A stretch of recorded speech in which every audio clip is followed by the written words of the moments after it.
operating system, or its plugins support special effects denied the positivist. Well, it's fun to think this way because it shows you that you don't have to be the victim of your culture. It's not like your eye color or your height or your gender. It's fragile. It can be remade if you wish it to be. And then the question is, well, how does one download a new operating system? Well, first of all, you have to clear some space on your disk. The best way to do this is probably with a pharmacological agent. You think of some while I have a drink of water.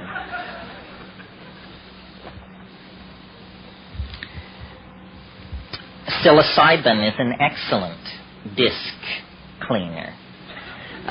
You can put a lot of things in the trash and have them just disappear with a psilocybin upgrade. Other pharmacological agents that will clear your disk are ayahuasca. And of course, these are gentle clearings of the disk, which take 5, 6, 7 hours.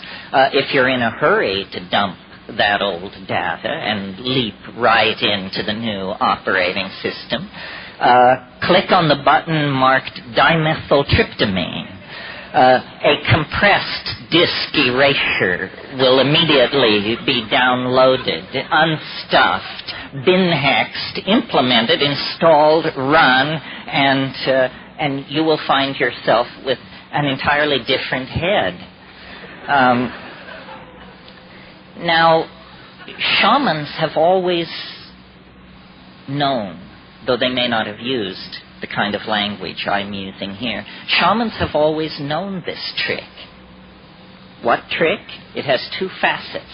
First of all, that culture is an operating system, that's all it is, and that the operating system can be wiped out and replaced by something else. So, essentially, what's going on among shamans and those who resort to them for curing and counseling and so forth is somebody's running a slightly more advanced operating system than the customer. The shaman is in possession of certain facts about plants, about animals, about healing, about human psychology, about the local geography, about mojo of many different sorts that the client is not aware of. The client is running culture light. The shaman paid for the registered and licensed version of the software and is running a much heavier version of the software than the client. I think we should all aspire to make this upgrade. It's very important that you have all the bells and whistles on your operating system. Otherwise, somebody is going to be able to get a leg up on you. Well, what's wrong with the operating system that we have? Consumer capitalism 5.0 or whatever it is. Well, it's dumb.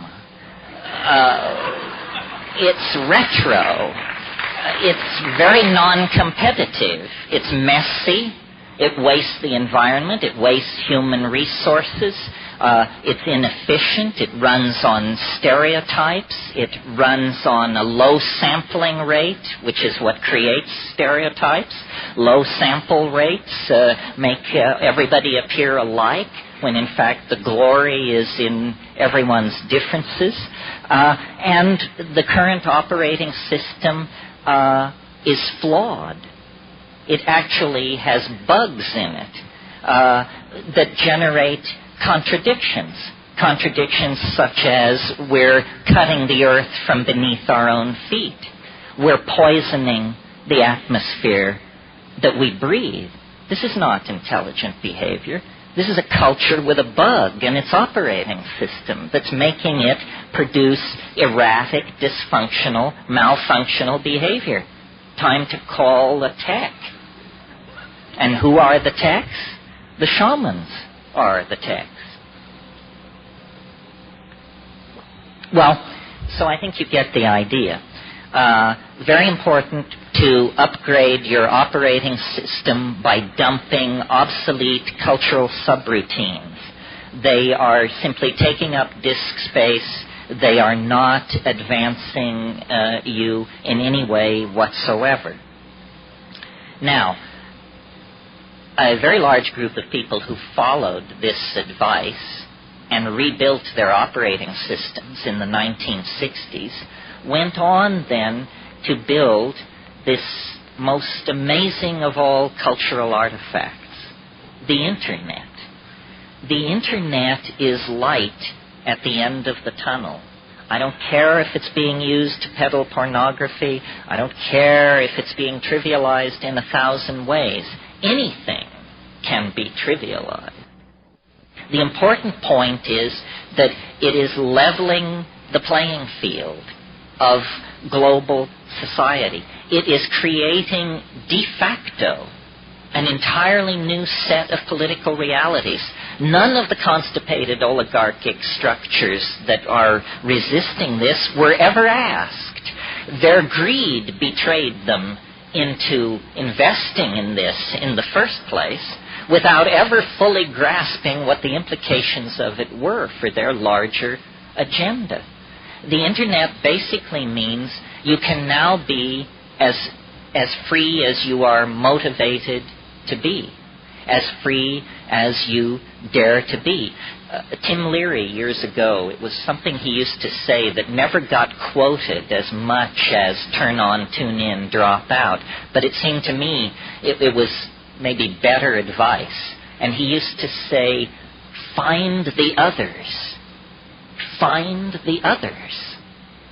Well, you know, if you're a gay kid in Fargo, North Dakota, if you're a mescaline enthusiast in Winnipeg, if you're a student of alchemy in Moose Jaw, community is pretty much out of reach for you. Or it was until the coming of the Internet. And the Internet introduces everybody, no matter how weird, no matter how marginalized, no matter how peculiar, to the fact that there are others like you. There are others like you. Find the others. Make common cause. Realize that it's the deals you cut and the friends you make that determine where you're going to be standing when the flash hits. I mean, that's just obvious. And you see, the cultural game is a game of uniformitarianism. Cultural myths are that we are all alike. We Americans, each created equal. I mean, if you can believe that at an operational level, then I have some bridges I would like to sell you. It's a necessary truth to do political business, but it is not the truth. The truth is that you are not created equal with yourself from day to day. Leave alone any comparison with anybody else. You are not the person you were yesterday, nor the person you will be next week. What is an observation like that? What shadow does it cast in a world of all people are created equal? These are clashes of operating systems. There's an axiom in one, all created equal, and an axiom in the other, each divergent. These things can't be parsed. They can't be brought together. So culture plays a game of simplification.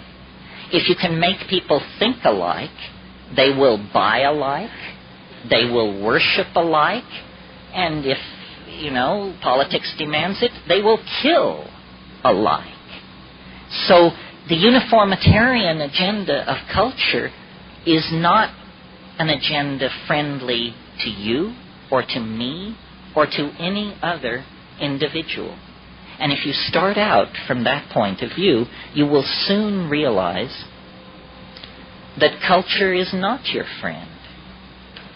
Now, this is not exactly PC.